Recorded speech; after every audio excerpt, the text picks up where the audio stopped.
Let's try the viral chocolate from Dubai. Sorry, still don't have a voice kasi nagkasakit ako. Parang dami ko it's still too soft, but it's fine.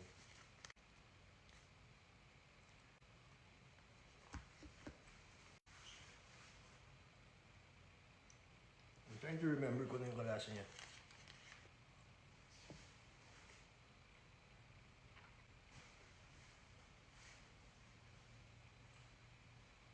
Parang Cadbury lang naman.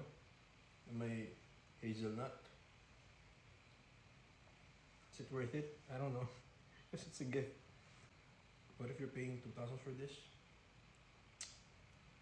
Not worth it, guys.